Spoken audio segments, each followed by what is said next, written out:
From those around, I hear a cry. Oh God, Bismillahirrahmanirrahim. Alhamdulillah. Wassalatu salamu ala Rasulullah. My dear Muslim, there is this wonderful book that I would like to share with you. This is something new from GreenSideDawah. We have not done such a thing before, and we hope that this book, that this narration, would be helpful to both the Muslim and the non-Muslims. We have personally found this book to be one of the most influential books out there. It is a real motivational booster. After reading it, you realize there is no reason to be sad in this world, and that many of the times when we are sad, it's out of silly reasons.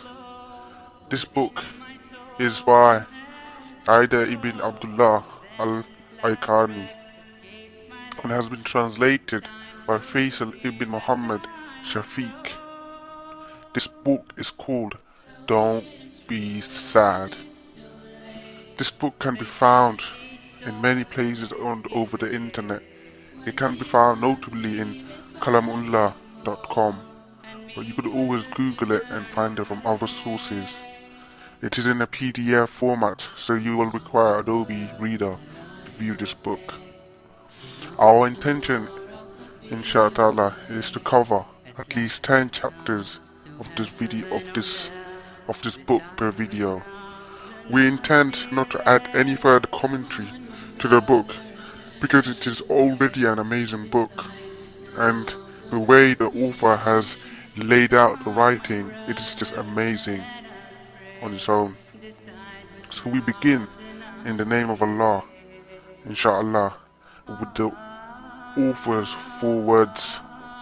The author says, "All praise is for Allah, the Almighty, and may He send peace and blessings on Muhammad ﷺ, on his family and on his companions.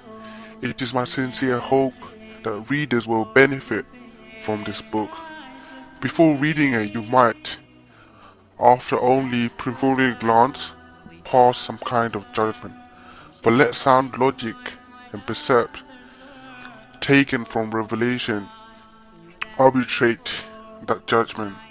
Also bear in mind that it is indeed a culpable offense for one to judge a work before having tasted it, or at least hearing what it is about.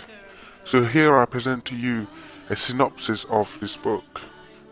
I write this book for anyone who is living through pain and grief, or who has been afflicted with a hardship that results in sadness and restless nights.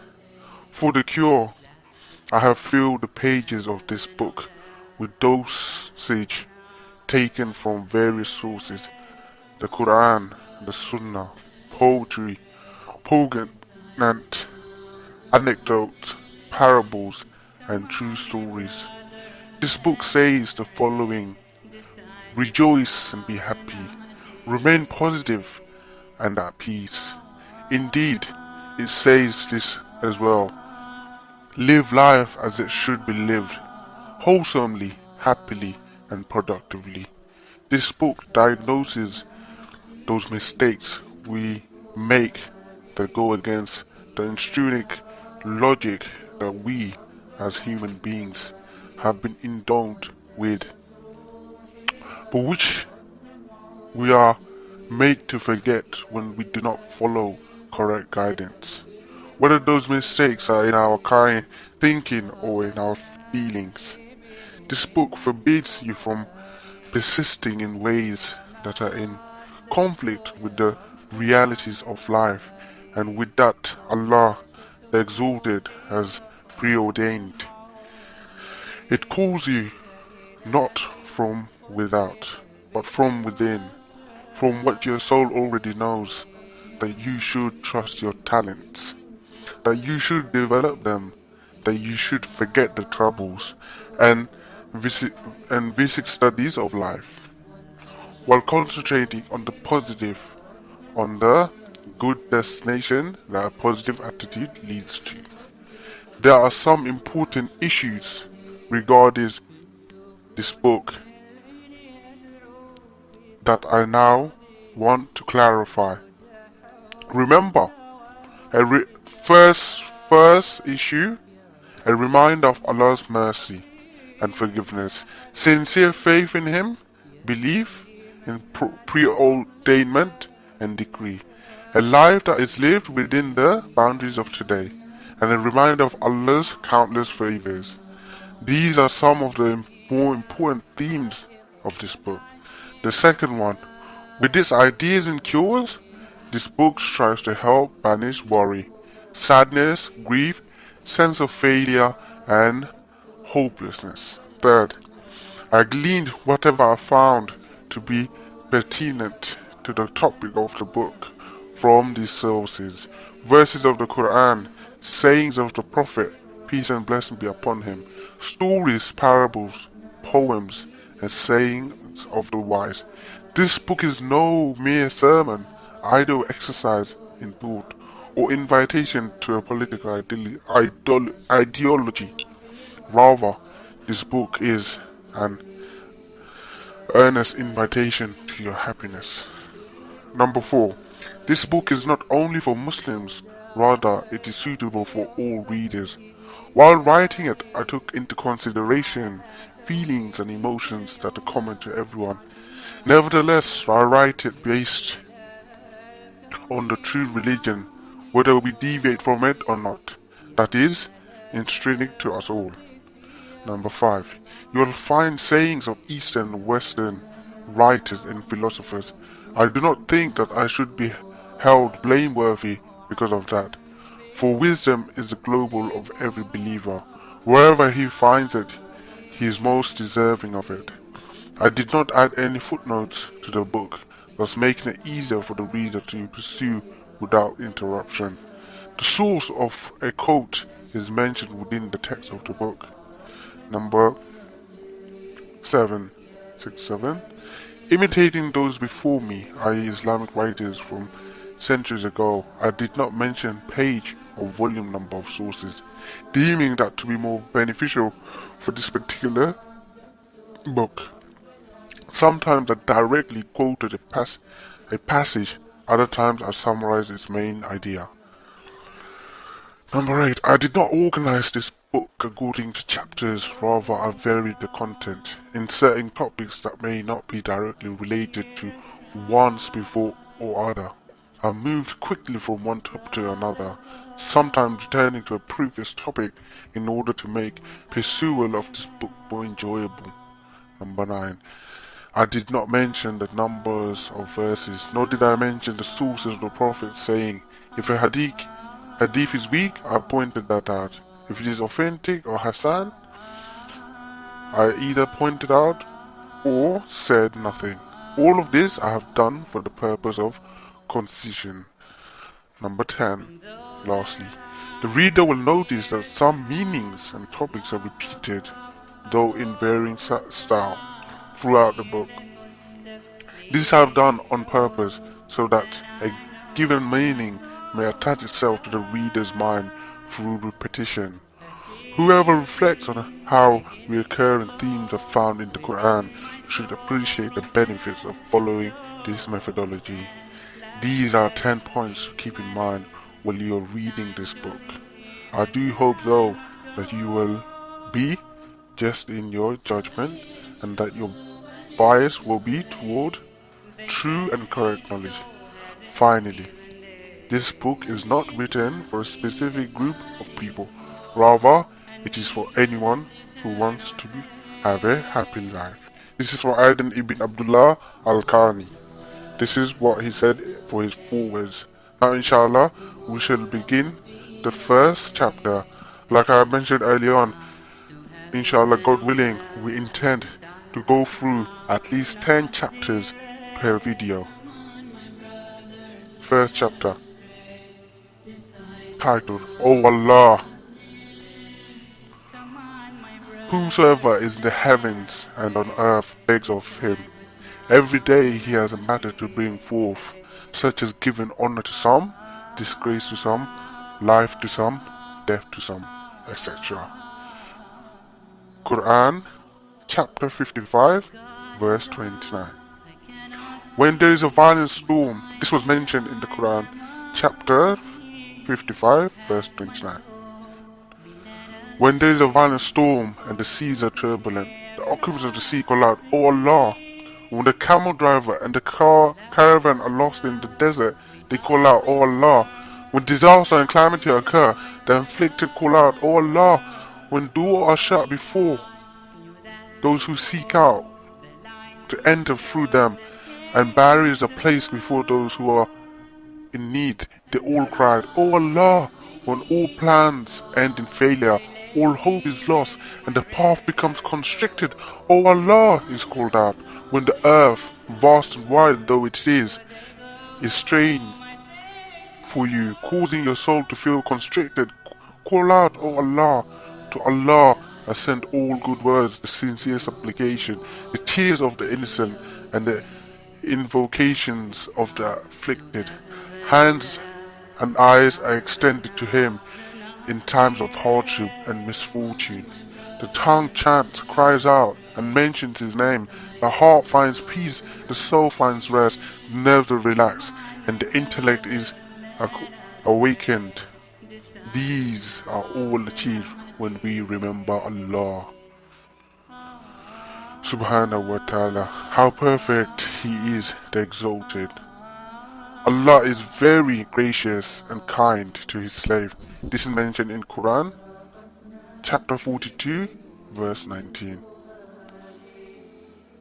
Allah, the most beautiful names, the truest combination of letters, the most precious of words.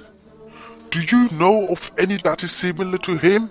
There is nothing unto Him, and He is all hear, the all seer. Quran chapter 19 verse 65. Allah, He is thought of when absolute richness, strength, glory and wisdom come to mind. Whose is the kingdom this day? Allah Himself will reply to His question. It is Allah's, the one, the irresistible. Quran chapter 40 verse 16. Allah, He is thought of when kindness, care, relief, affection and mercy come to mind. And whoever of blessings and good things you have, it is from Allah. Chapter 16 verse 59. O Allah, possessor of majesty, magnificence and might, let comfort take the place of sorrow, make happiness come after sadness, and let safety take the place of fear. O Allah, soothe the burning hearts with the coolness of faith. O our Lord, give peaceful slumber to the restless and serenity to disturbed souls. O our Lord, guide the confused ones to your light, and those that are astray to your guidance. O Allah, remove evil whisperers from our hearts and replace them with light. Destroy falsehood with truth and crush the evil plots of the devil with your army of angels. O Allah, remove from us misery, affliction, anxiety. We seek refuge in You from fearing anything except You, from depending upon anyone except You, from putting our full trust in anyone except in You, and from invoking anyone other than You. You are the supreme patron and an excellent protector. Next chapter. Contemplate and be thankful. Remember the favors of Allah upon you and how they surround you from above and below, indeed from every direction. And if you would count the graces of Allah, never could you be able to count them. Quran chapter 14 verse 34. Health, safety, nourishment, clothing, air and water, these all point to the world being yours. Yet You do not realize it. You possess all that life has to offer, yet remain ignorant. He has completed and perfected His grace upon you. Apparent, i.e., Islamic monotheism and the lawful pleasures of His world, including health, good looks, etc. And hidden, i.e., one's faith in Allah, guidance for doing righteous deeds, and also pleasures and delights of the hereafter in paradise, etc. Quran, chapter 13, verse 20. And you have at your disposal 2 eyes, a tongue, lips, 2 hands, and 2 legs. Then which of the blessings of your Lord will you both, jinns and men, deny? Quran, chapter 55, verse 13. Can you picture yourself walking without feet? Should you take it lightly that you slumber soundly, while misery hinders the sleep of many? Should you forget that you will fill yourself with both delicious dishes and cool water, while the pleasure of good food and the drink is impossible for some, due to sickness and disease? Consider the faculties of hearing and seeing with which you have been endowed. Look at your healthy skin and be grateful that you have been saved from diseases that attack it. Reflect on your powers of reasoning and remember those that suffer from mental ailments.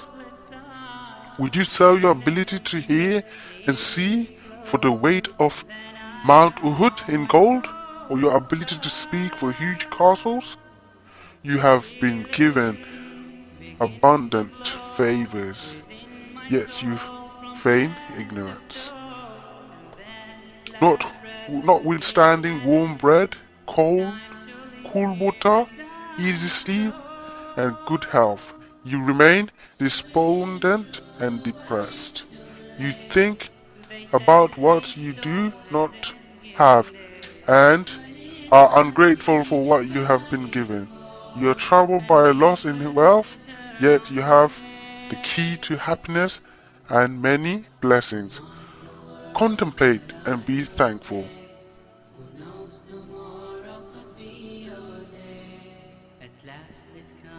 And also in your own selves are signs. Will you not then see? Quran chapter 51 verse 21. Reflect upon yourself, your family, your friends, and the entire world that is around you. They recognize the grace of Allah, yet they deny it. Quran chapter 16 verse 83. The next chapter. The past is gone forever. While brooding over the past and its tragedies, one exhibits a form of insanity, a kind of sickness that destroys resolve to live for the present moment. Those who have a firm purpose have filled away and forgotten occurrences of the past, which will never again see light, since they occupy such a dark place in the recesses of the mind. Episodes of the past are finished with. Sadness cannot retrieve them. Melancholy cannot make things right, and depression will never bring the past back to life. This is because the past is non-existent. Do not live in the nightmares of former times or under the shade of what you have missed. Save your life from the ghostly apparition of the past. Do you think that you can return the sun to its place of rising, the baby to its mother's womb, milk to the udder, or tears to the eye? By constantly dwelling on the past and its happenings, you place yourself in a very frightful and tragic state of mind. Reading too much into the past is a waste of the present. When Allah mentioned the fears of the previous nations, He the Exalted said, "That was a nation who has passed away."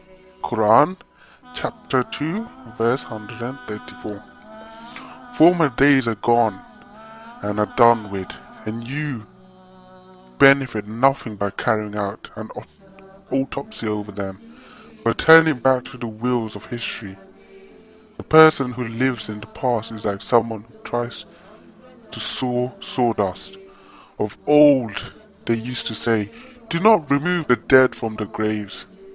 Our tragedy is that we are incapable of dealing with the present, neglecting our beautiful castles. We wail over dilapidated buildings. If every man and every jinn were to try jointly to bring back the past, they would most certainly fail. Everything on earth marches forward, preparing for a new season, and so should you. Next chapter. Today is all that you have. When you wake up in the morning, do you not expect to see the evening? Live as though today is all that you have. Yesterday has passed with its good and evil, while tomorrow has not yet arrived. Your lifespan is but one day, as if you were born in it, and will die at the end of it. With this attitude, you will not be caught between an obsession over the past with all its anxieties and the hopes of the future with all its uncertainty. Live for today. During this day, you should pray with a wakeful heart, recite the Quran with understanding, and remember Allah with sincerity. In this day, you should be balanced with your affairs, satisfied with your allotted portion, concerned with your appearance and health. Organize the hours of this day so that you make years out of your minutes and months out of your seconds. Seek forgiveness from your Lord. Remember Him. Prepare for the final parting from this world, and live today happily and at peace. Be content with your sustenance, your wife, your children, your work, your house, and your station in life. So hold that which I have given you, and be careful, and be of the grateful. Quran, chapter 7, verse 144. Live today from the sorrow, bother, anger, jealousy, and malice. You must engrave onto your heart one phrase: today is my only day. If you have eaten warm, fresh bread today, then what do you yesterday's dry, rotten bread and tomorrow's anticipated bread matter? If you are truthful with yourself and have a firm, solid resolve, you will undoubtedly convince yourself of the following: today is my last day to live. When you achieve this attitude, you will profit from every moment of your day by developing your personality, expanding your abilities, and purifying your deeds. Then you say to yourself, today I shall be refined in my speech, and will utter neither evil speech nor obscenity. Also I shall not backbite. Today I shall organize my house, my office. They will not be disorderly and chaotic, but organized and neat. Today I will be particularly about my bodily cleanliness and appearance. I will be meticulous in my neatness and balanced in my walk, talk, and actions. Today I will strive to be obedient to my Lord, pray in the best manner possible, do more voluntary acts of righteousness, recite the Quran, and read beneficial books. I will plant goodness into my heart, and extract from it roots of evil, such as pride, jealousy, and hypocrisy. Today I will try to help others, to visit the sick, to attend a funeral, to guide the one who is lost, and to feed the hungry. I will stand side by side with the oppressed and the weak. I will pay respect to the scholar and be merciful to the young, and reverent to the old. O past that has departed and is gone, I will not cry over you. You will not see me remembering you, not even for a moment, because you have travelled away from me, never to return. O future, you are in the realm of the unseen, so I will not be obsessed by your dreams. I will not be preoccupied about what is to come, because tomorrow is nothing and has not yet been created. Today is my only day is one of the most important statements in the Dictionary of Happiness for those who desire to live life in its fullest splendor and brilliance. Next chapter. Leave the future alone until it comes. The event, the hour of the punishment of disbelievers and polytheists for the Islamic laws of commandments ordained by Allah will come to pass so seek not to hasten it. Quran chapter 16 verse 1. Be not hasty and rush for things that have yet to come to pass. Do you think it is wise to bake fruits before they become ripe? Tomorrow is non-existent, having no reality today. So why should you busy yourself with it? Why should you have apprehensions about future disasters? Why should you be engrossed by the thoughts, especially since you do not know whether you will even see tomorrow?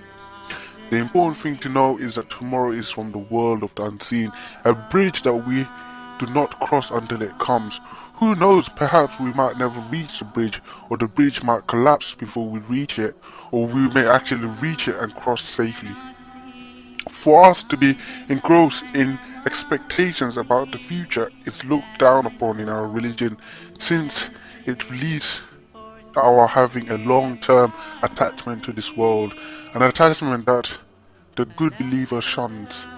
Many people of this world are unduly fearful of future poverty, hunger, disease, and disaster. Such thinking is inspired by the devil.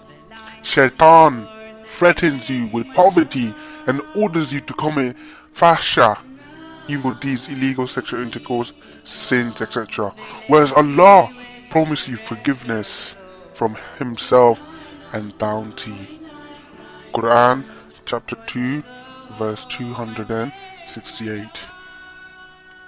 How many are hoes cry because they see themselves starving tomorrow, falling sick after a month, or because they fear that the world will come to an end after a year. Someone who has no clue as to when he will die, which is all of us, should not busy himself with such thoughts. Since you are absorbed in the toils of today, leave tomorrow until it comes. Beware of becoming unduly attached to future prospects in this world. Next chapter. How to deal with bitter criticism. Those who are ignorant have uttered curses to Allah, the Exalted, the Creator of all that exists. So what treatment should we, who are full of faults, expect from people? You will always have to face criticism, which in its onslaught is like an interminable war. It shows no sign of ending. As long as you shine, give, produce, and have an effect upon others, then disapproval and condemnation will be your lot in life. Until you escape from people, people by finding a tunnel in the ground or a ladder leading to the sky. They will not desist from censuring you, from finding fault in your character. For that reason, as long as you are from the denizens of earth, expect to be hurt, to be insulted, and to be criticized. And here is something you should contemplate.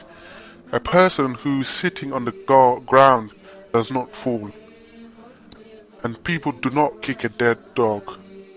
Therefore, the anger toward you can be attributed to you suppressing them in righteousness, knowledge, manner, or wealth.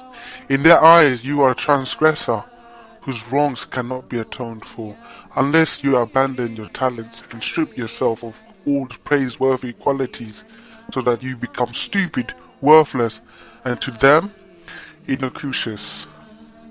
This result is exactly what they want for you. So remain firm and patient when facing the insults and criticism. If you are wounded by the words and let them have an influence over you, you will have realized their hopes for them. Instead, forgive them by showing them the most beautiful of manners. Turn away from them and do not feel distressed by the schemes. The disapproval of you only increases you in worth and merit. Verily, you will not be able to silence them, but you will be able to bear with the criticism by turning away from them and dismissing what they have to say. Say, perish in your rage.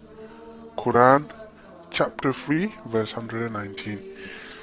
In fact, you will be able to increase them in their rage by increasing their merits and developing your talents. If you desire to be accepted by all and loved by all, you desire the unattainable. Next chapter. Do not expect gratitude from anyone. Allah the Almighty created His slaves so that they may worship and remember Him, and He provided sustenance for them so that they may be grateful to Him. Nevertheless, many have worshipped other than Him, and the masses are thankful not to Him, but to others. Because of the characteristics of ingratitude is widespread among human beings. So do not be dismayed when you find that others forget your favors or disregard your kind acts. Some people might even despise you and make you an enemy for no other reason than that you have shown them kindness. And they could not find any cause to bear a grudge except that Allah, His Messenger, had enriched them of His bounty. Quran chapter 9 verse 74. From among the ever-repeating pages of history is the story of a father and his son. The former raised him, fed him, clothed him, taught him. He would stay up nights so that his son could sleep, stay hungry so that his son could eat, and he would toil so that his son could feel comfort. And when the son became older and stronger, he rewarded his father with disobedience, disrespect, and contempt. So be at peace if you are acquainted with ungratefulness for the good you have done. Rejoice in your knowledge that you will be rewarded from the one who has unlimited treasures at his disposal. This is not to say that you should refrain from performing acts of kindness to others. The point is that you should be mentally prepared for ingratitude. Perform acts of charity seeking Allah's pleasure, because with this attitude you will assuredly be successful. The ungrateful person cannot really harm you. Praise Allah, that person is the transgressor and that you are the obedient servant. Also remember that the hand that gives is better than the hand that receives. We feed you, seeking Allah's countenance only. We wish for no reward nor thanks from you. Quran chapter 76 verse 9. Many people are shocked at the nature of ingratitude in others, as though they had never come across this verse and others like it. And when harm touches man, he invokes us, lying down on his side, or sitting or standing. But when we have removed this harm from him, he passes on his way as if he had never been invoked from us for a harm that touched him. Quran chapter 10 verse 12. Hence do not be in a state of agitation if you give someone a pen as a gift and he uses it to satirize you, or if you give someone a walking stick to lean upon and he strikes you with it. As I pointed out earlier, most human beings are ungrateful to the Lord. So what treatment should you and I expect? Next chapter. Doing good to others gives comfort to the heart. The first person who benefits from an act of charity is the benefactor himself, by seeing changes in himself and his manners, by finding peace by watching a smile from the lips of another person. If you find yourself to be in difficulty in difficulty or distress, show kindness to others, and you will be the first to find solace and comfort. Give to the needy, defend the oppressed, help those in distress, and visit the sick. You will find that happiness surrounds you from all directions. An act of charity is like perfume. It benefits the user, the seller, and the buyer. Furthermore, the psychological benefits that one receives from helping others are indeed great. If you suffer from depression, an act of charity will have a more potent effect on your sickness than will the best available medicine. Even when you smile upon meeting others, you're giving charity. The Prophet ﷺ said, Do not dismiss certain acts of kindness by deeming them to be insignificant, even if such an act is to meet your brother with a smiling face. For that is a deed which might weigh heavily in your scale of deeds. On the other hand, when you frown upon meeting others, you are displaying a sign of enmity, an act that is detrimental to brotherhood, that only Allah knows the full extent of its evil effects. The Prophet, peace be upon him, informed us that the prostitute who once gave a handful of water to a dog was rewarded that deed with paradise, which is as wide as the heavens and the earth. This is because the giver of rewards is forgiven, rich and worthy of praise. O you who are threatened by misery, fear and grief, occupy yourself in the betterment of others. Help others in different ways, through charity, hospitality, sympathy and support. And doing so, you will find all the happiness that you desire.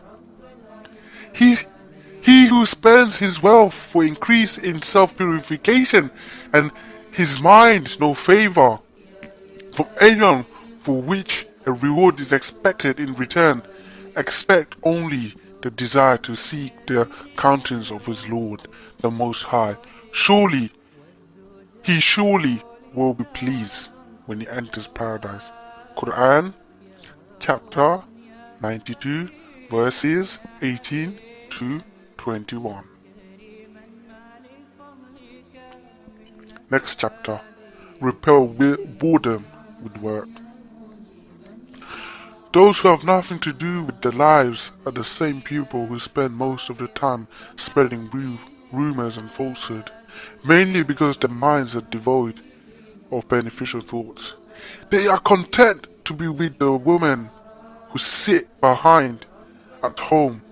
Their hearts are sealed up from right guidance, so they understand not. Quran, chapter 9, verse 87. When you find yourself to be idle, prepare for depression and despair, because idleness allows your mind to wander in the past, the present and the future, with all of their difficulties.